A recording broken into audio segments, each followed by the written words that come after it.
অতএব এস এর মাত্রীয় সংকেত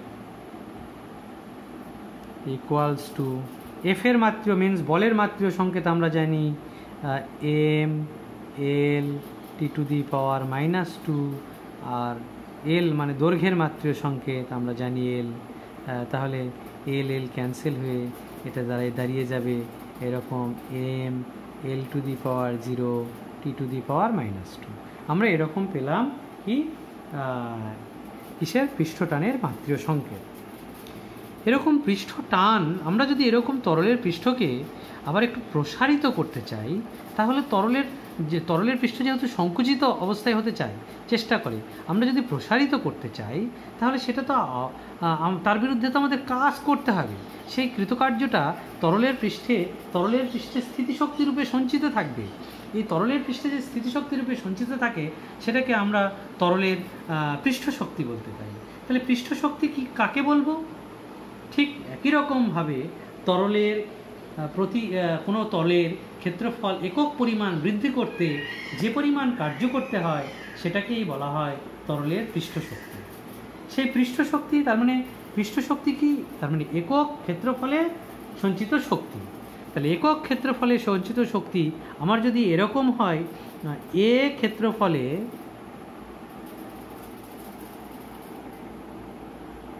সঞ্চিত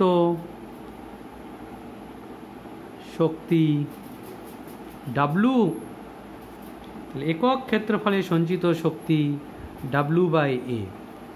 তাহলে অতএব পৃষ্ঠ শক্তি ইকুয়ালস টু W/A। তাহলে পৃষ্ঠ শক্তিটাকে আমি যদি ই দ্বারা প্রকাশ করি তাহলে ই এর একক কি আসবে? ই এর একক আসবে শক্তির একক অর্থাৎ জুল বাই মিটার স্কোয়ার বা জুল পার মিটার স্কোয়ার বা joule metre two the power -2। এটা এসআই পদ্ধতিতে। তাহলে এটা এসআই পদ্ধতিতে আমরা তরলের পৃষ্ঠ শক্তির একক পেলাম joule per metre square, SI পদ্ধতি। সিজিএস পদ্ধতিতে আসবে আর by divide by centimetre square ক্ষেত্রফলের একক, তার মানে আর্গ পার সেন্টিমিটার স্কোয়ার। এটা কি? সিজিএস পদ্ধতিতে। সিজিএস পদ্ধতিতে এর মাত্রীয় সংকেত কি আসবে? ই এর মাত্রীয় সংকেত কি আসবে দেখা যাক। তাহলে এখানেও তাই আমার কার্যের মাত্রীয় সংকেত বাই ক্ষেত্রফলের মাত্রীয় সংকেত ডাব্লু এর মাত্রীয় সংকেত ডিভাইড বাই এ এর মাত্রীয় সংকেত। তাহলে ডাব্লুর মাত্রীয় সংকেত অর্থাৎ কার্য বা শক্তির মাত্রীয় সংকেত আমাদের জানা আছে M L square T to the power -2 আর ক্ষেত্রফলের মাত্রীয় সংকেত এল স্কোয়ার। তাহলে এল স্কোয়ার ক্যান্সেল হয়ে যাবে, মিনস আমাদের দাঁড়াবে M L to the power 0 T to the power -2। তাহলে এখানে লক্ষণীয় বিষয় যে পৃষ্ঠ শক্তি এবং পৃষ্ঠ টান দুটোর মাত্রীয় সংকেত অভিন্ন, কিন্তু দুটো আলাদা ভৌত রাশি। দুটো আলাদা ভৌত রাশি হলেও তাদের মাত্রীয় সংকেত একই হতে পারে। এবং আমরা যদি আরও পরবর্তী ক্লাসে দেখব পৃষ্ঠ টান এবং পৃষ্ঠ শক্তির মধ্যে সম্পর্ক কি, এরা গাণিতিকভাবে দুটোর মান আবার অভিন্ন হয়। পৃষ্ঠ শক্তি এবং পৃষ্ঠ টান দুটোরই মান গাণিতিকভাবে অভিন্ন হয়। এখন আমরা আলোচনা করব পৃষ্ঠ টান কোন কোন বিষয়ের দ্বারা প্রভাবিত হয় বা কোন কোন বিষয়ের তরলের পৃষ্ঠ টান কোন কোন বিষয় তাকে পরিবর্তন করতে পারে, প্রভাবিত করতে পারে সেগুলো নিয়ে। তরলের তাপমাত্রা, সাধারণত তরলের যদি তাপমাত্রা বাড়ে তাহলে পৃষ্ঠ টান কমে। কেন কমে? কারণ তাপমাত্রা বাড়লে আমাদের কি হয়, তরল অণুর একটা অণুর সঙ্গে অন্য অণুর এই যে আমরা এখানে দেখিয়েছিলাম যে অণুর আন্তঃআণবিক বলের জন্য পৃষ্ঠটানের সৃষ্টি হচ্ছে। এই তরলের উষ্ণতা বাড়লে এই আন্তঃআণবিক বল বা আকর্ষণ বল কমে যায়, ফলে পৃষ্ঠটানের মানও কি হয়, কমে যায়। এবারে অপদ্রব্য বা দূষক পদার্থ।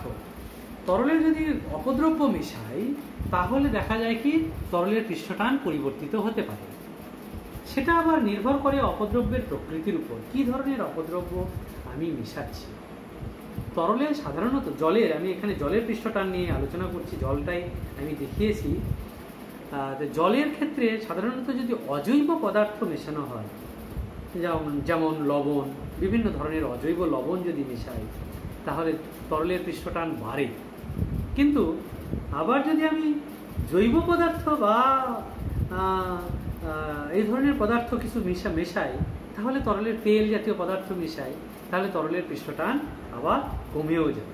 তোমাদেরকে আমি এখন একটা এক্সপেরিমেন্ট দেখাই, যার সাহায্যে তুমি বুঝতে পারবে যে তরলের পৃষ্ঠটান সত্যি সত্যি পরিবর্তিত হয় কিনা, হলে কি ঘটনা ঘটে। তার জন্য আমাদের একটু লাগবে দুটো জিনিস। আমরা নিব হচ্ছে একটু ট্যালকম পাউডার, অর্থাৎ যে পাউডারটা আমরা গরমের দিনে ইউজ করি, আর একটু সোপ বা সাবান হিসেবে আমি হ্যান্ড ওয়াশ থেকে একটু হ্যান্ড ওয়াশ নিয়ে নিব, সেটা দিয়ে আমরা করব। এবার হ্যাঁ, তোমরা দেখো ওই একই বাটিতে আমার যে জল আছে, জলের উপর আমি একটু হালকা করে একটু পাউডার ছড়িয়ে দিচ্ছি। দেখো হালকা করে, একদম হালকা অবস্থা করে পাউডার আমি একটু ছড়িয়ে দিলাম। ভালো ছড়িয়ে যাচ্ছে না, দেখি। হ্যাঁ, ছড়িয়ে দিলাম, এভাবে ছড়িয়ে দিলাম, দেখতে পাচ্ছ জলের উপর ভেসে আসে। এবারে আমি কি করব, যে একটু একটু হ্যান্ড ওয়াশ এখান থেকে আমি লাগিয়ে নিয়ে হ্যান্ড ওয়াশটা নিয়ে দেখি একটু টাচ করি, দেখা যায় কি হচ্ছে। দেখো টাচ করা মাত্র কি ঘটনা ঘটে, দেখলে পাউডারগুলো সব একদিকে ছুটে চলে গেল। তো ঘটনাটা কেন ঘটলো? এই ঘটনাটা কেন ঘটলো? যখন তরলের উপরিতল টান অবস্থায় ছিল, তখন তার ওই টান পর্দার উপর পাউডারের কণাগুলো ভেসেছিল। আমি কি করলাম, যে হ্যান্ড ওয়াশ বা সাবান এখানে স্পর্শ করালাম জলে, যে সাবান কি করে জলের পৃষ্ঠটানকে কমিয়ে দেয়। এই কমিয়ে দিয়ে পৃষ্ঠটান যে কমিয়ে দেয়, ফলে যে জায়গায় স্পর্শ করলাম এই জায়গার পৃষ্ঠটানটা কমে গেল। পক্ষান্তরে অন্য সাইডের পৃষ্ঠটানগুলো বেশি থাকার জন্য তারা এই জায়গার তরলের উপরিতলের অণুগুলো এই বরাবর একটা বল অনুভব করলো, ফলে তরলের উপরিতল থেকে অণুগুলো এইদিকে গতিশীল হলো, তার সঙ্গে সঙ্গে আমার যে পাউডারের কণাগুলো ছিল তারাও বিভিন্ন দিকে গতিশীল হয়ে চলে গেল। এ থেকে বোঝা যায় যে তরলের পৃষ্ঠটান সাবান প্রয়োগ করলে কমে যায়। তরলের পৃষ্ঠটান সাবান দিলে তরলের পৃষ্ঠটান কমে যায়। এরকম আমরা আরও কিছু অপদ্রব্য দেখতে পাবো, এর অনেক ব্যবহারিক প্রয়োগ আছে। সাবান তরলের পৃষ্ঠটান কমিয়ে, তাহলে সাবানের পৃষ্ঠটান কমানোর কি ভূমিকা? আমরা যে জামা কাপড় পরিষ্কার করি বা আমাদের গায়ে যে সাবান দিলে কি হয়, গা থেকে আমাদের যে নোংরা বা ময়লাগুলো থাকে সেগুলো বেরিয়ে আসে। তো এটা জলের মাধ্যমেই তো আমরা সাবানটা কাপড়ে দিই বা গায়ে প্রয়োগ করি। তো সাবানটা জলে দিলে সাবান জলের পৃষ্ঠটান কমায়। পৃষ্ঠটান কমিয়ে ময়লা বের করতে আমাদেরকে কিভাবে সাহায্য করে সেটা একটু দেখার দরকার। তরলের যদি পৃষ্ঠটান বেশি হয়, জলের যদি পৃষ্ঠটান বেশি হয়, তাহলে এর উপরিতল বড় হবে না, ছোট হওয়ার চেষ্টা করবে, সবসময় সংকুচিত হওয়ার চেষ্টা করবে। আর আমি জলে যদি সাবান বা ডিটারজেন্ট মিশিয়ে দিই, তাহলে জলের পৃষ্ঠটান কমে গেল, জলের উপরিতল তখন অপেক্ষাকৃত বড় হয়ে থাকতে পারবে, ফলে জলের মধ্যে প্রচুর ফেনার সৃষ্টি হবে। আর এই ফেনার মাধ্যমে তখন তার যে কাপড় বা যেটাকে আমি পরিষ্কার করতে চাই তার ভিতর থেকে যে ডার্টি অর্থাৎ ময়লাগুলো আছে সেগুলো আস্তে আস্তে বেরোয় আসতে, উপরের পৃষ্ঠে বেরোয় আসতে সাহায্য করবে। সেও পৃষ্ঠে বেরোয় আসতে চাইবে এবং উপরে বের করে নিয়ে আসতে সাহায্য করবে। সেই জন্য জলের সঙ্গে সাবান বা ডিটারজেন্ট মিশালে পৃষ্ঠটান কমে যায়। আর এই পৃষ্ঠটান কমানোর ফলেই কি হয়, কাপড় থেকে নোংরা বা ময়লা যেগুলো থাকে সেগুলো সহজে বেরিয়ে আসতে সাহায্য করে। বা আমরা যে প্রতিদিন সকাল সন্ধ্যায় ব্রাশ করি, ব্রাশ করার সময় আমরা কি ইউজ করি? টুথপেস্ট ইউজ করি। এই টুথপেস্টেও কি থাকে? টুথপেস্টও আমাদের কি করতে করে? ভেতরে মুখের ভেতরে যে লালারস থাকে তার পৃষ্ঠটান কমাতে সাহায্য করে। ফলে সে কি করে? পৃষ্ঠটান কমিয়ে আমাদের দাঁতের ফাঁকে ফাঁকে যে ময়লাগুলো থাকে সেগুলোকে বের করে নিয়ে আসতে সাহায্য করে। তার মানে পৃষ্ঠটান কমিয়েও আমরা সেটাকে আমরা আমাদের বাস্তব জীবনে বিভিন্ন কাজে লাগাতে পারি। এছাড়াও পৃষ্ঠটান নির্ভর করে তরলের উপরিতলের মাধ্যমের উপর। তরলের উপরিতলের মাধ্যমে যেমন আমার এখানে জল আছে, জলের উপর জলীয় বাষ্পও থাকবে। উপরের অংশে যদি জলের উপরে জলীয় বাষ্পের পরিমাণ বেশি হয়, কখনো বাতাসে জলীয় বাষ্পের পরিমাণ বেশি হয়, কখনো বাতাসে জলীয় বাষ্পের পরিমাণ কম হয়। যদি জলীয় বাষ্পের পরিমাণ বেশি হয়ে যায়, অতিরিক্ত থাকে, অর্থাৎ সম্পৃক্ত জলীয় বাষ্প যদি থাকে জলের উপরে, একদম সম্পৃক্ত বা অতিপৃক্ত জলীয় বাষ্প যদি থাকে, তাহলে বুঝতে হবে জলের উপরে জলের কণার পরিমাণ অপেক্ষাকৃত বেশি। ফলে তারা কি করবে? জলের অণুর প্রতি আসক্তি বেশি হওয়ায় তাহলে তা আমার আগের নিয়ম অনুসারে, এইখানকার নিয়ম অনুসারে এই উপরের তলের জলের অণুটা আবার উপরের একটা জলের কণার সঙ্গে একটা বল অনুভব করায় তার নিম্নমুখী বলের পরিমাণ একটু কমবে, ফলে তার পৃষ্ঠটান একটু কমবে। তাই জলের উপরিতলে যদি জলীয় বাষ্পের পরিমাণ বেশি হয় তাহলে পৃষ্ঠটানের পরিমাণ একটু হলেও কমে। আর্দ্রতা বাড়লে সেই জন্য পৃষ্ঠটান কমে। এছাড়াও আছে তড়িতাধানের প্রভাব। আমরা জলের উপরিতল যদি কোনোভাবে তড়িৎগ্রস্ত করে দিতে পারি, তাহলে তড়িৎগ্রস্ত করে দেওয়া মানে একই জাতীয় তড়িৎ থাকবে। ফলে জলের একটা অণু আর একটা অণু যদি একই জাতীয় তড়িতাধানে আবিষ্ট হয় বা তড়িৎগ্রস্ত হয়, তাহলে একই ধরনের আধানের মধ্যে আকর্ষণ বল অপেক্ষা আকর্ষণ বল না হয়ে বিকর্ষণ বল কাজ করে। তাহলে তাদের মধ্যে যে আকর্ষণ বল ছিল সেই আকর্ষণ বলটাকে কমিয়ে দিবে, অর্থাৎ পৃষ্ঠটান হ্রাস করবে। সেই জন্য তরলের উপরিতলেও যদি কি হয়, তড়িতাধান দেওয়া যায়, তাহলে তরলের পৃষ্ঠটান হ্রাস পায়। দেখা যাক এর আর কি কি ব্যবহারিক প্রয়োগ আছে পৃষ্ঠটানে। আমরা দেখি পৃষ্ঠটানের জন্য আমরা দেখতে পাই অনেক সময় যে আমরা যে এই যে স্পঞ্জ দিয়ে কোনো জায়গায় যদি জল পড়ে গেল, সেই জায়গায় যদি আমরা স্পঞ্জ দিয়ে দিই, জলটাকে শুষে নিতে পারে। তো স্পঞ্জ কি করে জল শুষে নেয়? অ্যাকচুয়ালি স্পঞ্জ জল শুষে নিতে পারে কিভাবে? স্পঞ্জের মধ্যে যে সরু সরু ছিদ্র থাকে, সেই ছিদ্র বরাবর জলগুলা স্পঞ্জের মধ্যে প্রবেশ করে যায়। তো জল স্পঞ্জের মধ্যে প্রবেশ করে কেন? সেটাকে বুঝতে গেলে আমাদের একটা সাধারণ ঘটনা বোঝার দরকার। আমরা জীবনবিজ্ঞানেও পড়েছি যে রসের উৎস্রোত পড়ার সময়, উদ্ভিদের রসের উৎস্রোত পড়ার সময় আমরা জানি উদ্ভিদের জাইলেম বাহিকা একটা খুব সরু নল অর্থাৎ ক্যাপিলারি টিউবের মতো কাজ করে, যে ক্যাপিলারি টিউবের মধ্য দিয়ে এই পৃষ্ঠটানের জন্য জল উপরের দিকে ওঠে। সেটা আমরা বাস্তবেও লক্ষ্য করতে পারি। আমরা যদি খুব সরু কাঁচের নলকে একটি জলের মধ্যে দুই দিক খোলা সরু নলকে আমরা যদি নিমজ্জিত করি, তাহলে দেখতে পাবো জল কিছুটা এই নল বেয়ে উপরের দিকে উঠে যাচ্ছে। তাহলে এই জল যে উপরের দিকে উঠে যাচ্ছে, দুই দিকেই খোলা অথচ উঠে যাচ্ছে, কেন উঠে যায়? এটা পৃষ্ঠটানের জন্যই হয়। সব পদার্থের ক্ষেত্রেই কিন্তু উঠে যায় না। এটা যদি পারদ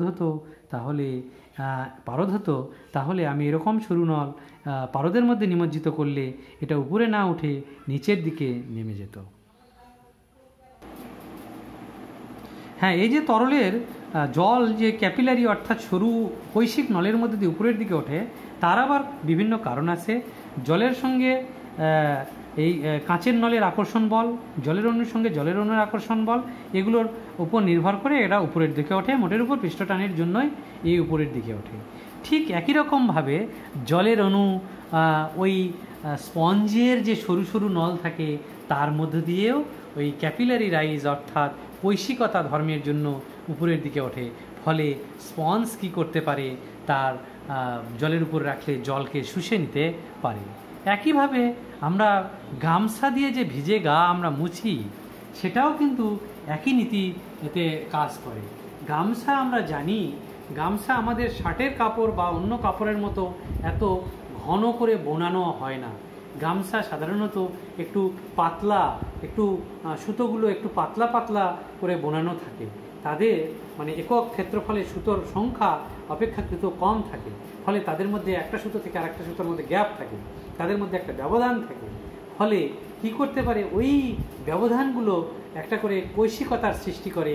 ফলে আমাদের গায়ের যে জল আছে সেই জলগুলোকে ওই ফাঁকা অংশে প্রবেশ করে নিতে সাহায্য করে পৃষ্ঠটানের জন্য, আর আমরা সহজেই আমাদের গা মুছে নিতে পারি, শুকিয়ে নিতে পারি।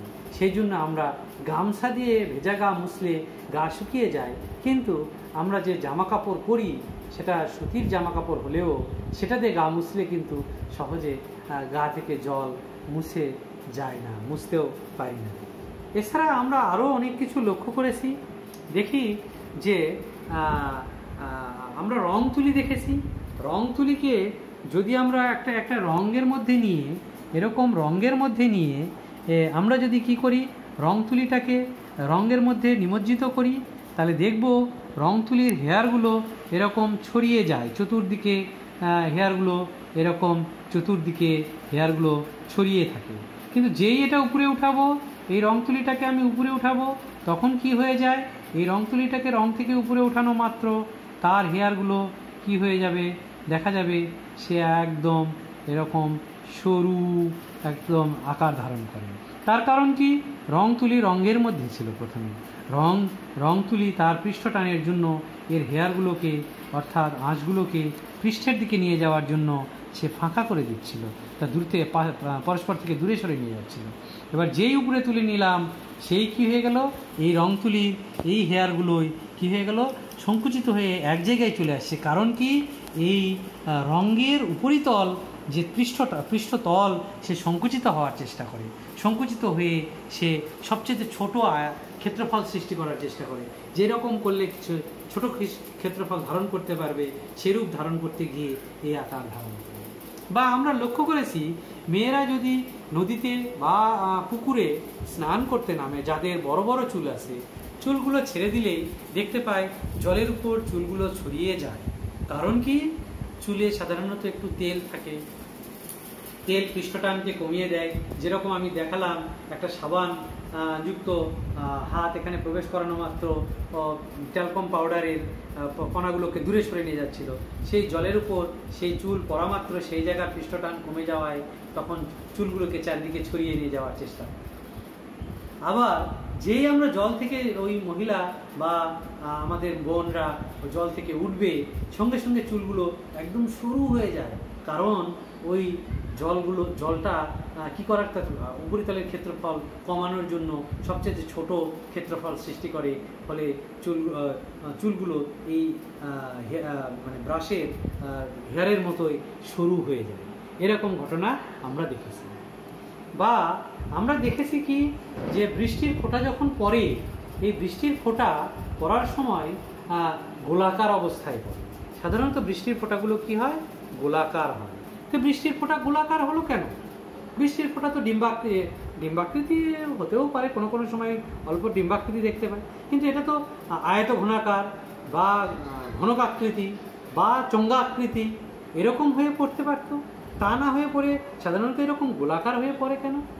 আমরা যদি অঙ্ক করি তাহলে দেখতে পাবো, একটা নির্দিষ্ট আয়তনের তরলের জন্য গোলকের পৃষ্ঠতলের ক্ষেত্রফল সর্বনিম্ন।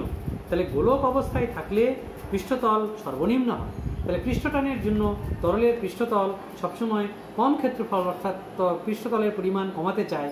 তাই আমরা বৃষ্টির ক্ষেত্রেও তাই বুঝতে পারি যে জল তার পৃষ্ঠতলের পরিমাণ কমানোর জন্য চেষ্টা করে, ফলে সে কি করে, গোলাকার অবস্থায় পড়ে, কখনো আয়তকার বা ঘনাকৃতি অবস্থায় বৃষ্টির ফোঁটা পড়ে না।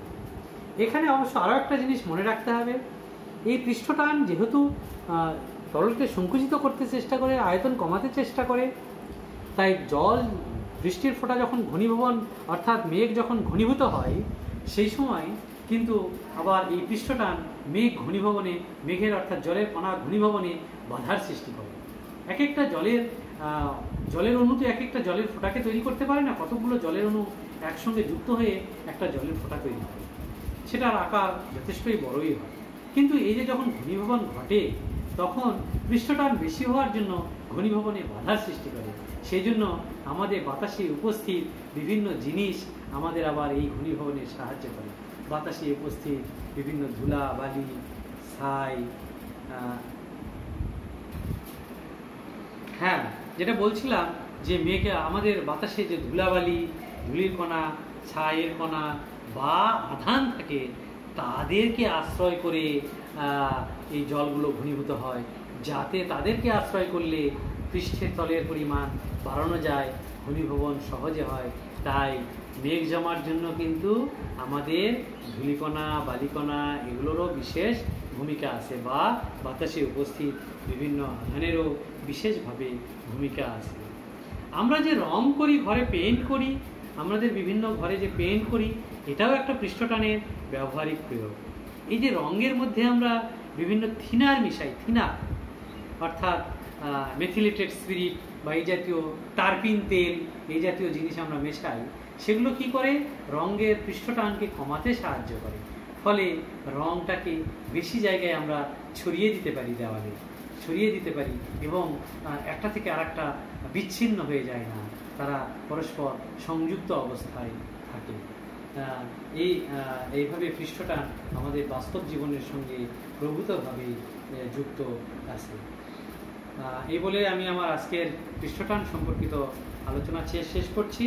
পরের দিন তোমাদের আমি যেটা পড়াবো সেটা হলো সান্দ্রতা। পরের ক্লাস আমার অবশ্যই তোমরা ফলো করবে এবং যেগুলো পড়ালাম সেগুলো দেখবে। তারপরে এই পাঠ্যাংশটা শেষ হলে আমি তোমার এই বিষয়ের উপর তোমাদের কোশ্চেন দেবো, সেগুলো বাড়িতে বসে আলোচনা করবে, সলভ করবে।